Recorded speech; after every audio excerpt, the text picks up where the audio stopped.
think. 21 and 10 players touched the ball. All 10? Except for Will.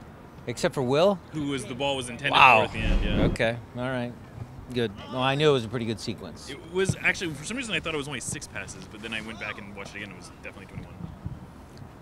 Glad I'm keeping you guys on your Exactly. toes. Why is that important in the way that you're attacking? Why is it important, the ball distribution and 21 players are touching that? Well, because what we had discussed in a week's training prior to, because remember he said that all 10, only Will, so that means Steph had to touch the ball during that sequence, and I think it went back to him twice. So the reason is as we keep extended possession in the opponent's half of the field, you know, obviously they're going to press and they're going to come, and it's LA, they're going to press, or they're going to be compact. So how do you break that down? Well, sometimes you got to reset. You got to just start over.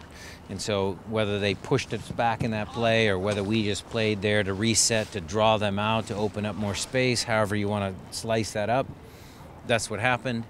That's exactly what we trained last week, which was, you know, having patience in the final third, keeping the ball in the final third. If it's not on, let's reset, go out the other side, and start all over again. And how important in the reset and creating space of the backs going down that lane, right and left back in that It's very important the way we play. You know, when Tyrone was here last year, and you know, we still a little unsettled at right back, but Jordy certainly did an outstanding job, so that's the way we like to play. And Brian, what are they looking for when they go down there? I mean, is it once the ball passes a certain part or just on the space? They are professional soccer players. They have different options. They can cross early. They can get the end line and cross like Nico did to Dempsey. They can put their foot on it, come back out the other way. They can have little combination plays, little triangles to break the back four, the last line. That's up to them. I give them total freedom in the final third. How has Jordy's development kind of been coming along, and Delem, that is, and especially playing a relatively new position for him? It's been good. I mean, you know, we brought him here as a holding midfielder. He played center back for us too. So he's, you know, done well. I mean, he's finding minutes. Any young player can tell you they don't care where it is on the field. They want to play. So that's good for him.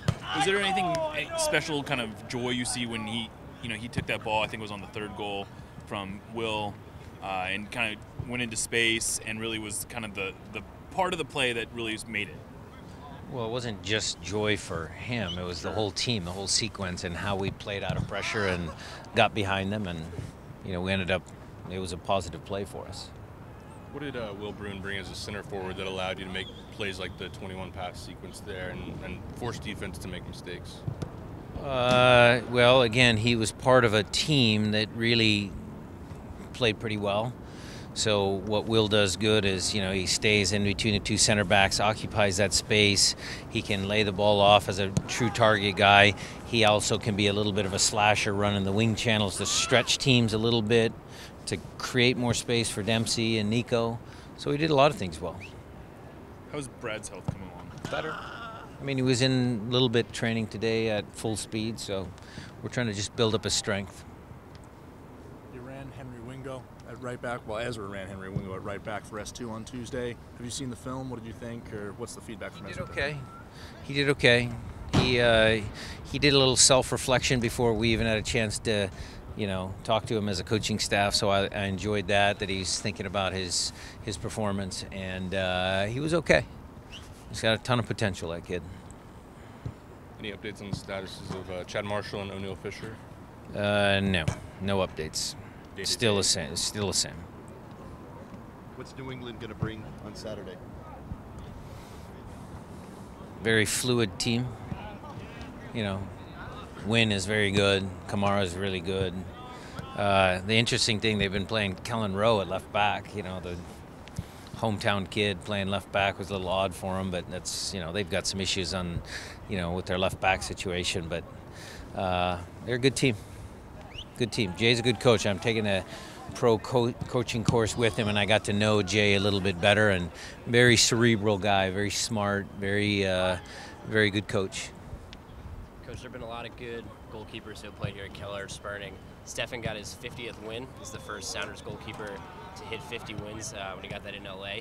How would you sum up his last few years here in Seattle? That was more than Keller and everybody else? Yeah. Wow. How would I sum that up? In the last couple of years, yeah. Wow. Yeah. It's pretty good. Again, he's been part of a good team. You know, the defenders that he's had in front of him have been pretty good.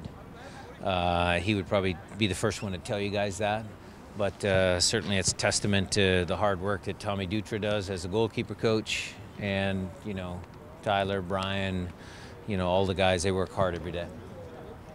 The schedule sent you on the road a lot to start. What's it mean to get the next month? Nice. We had to train. We actually had to train here because I didn't want the players to forget what this felt like. That's why we're here today. How do you think the field's held up after the motocross? Motocross? It seems okay. I mean, hopefully it'll be a bit rainy on Saturday night and the ball will move a little faster, but it's fine.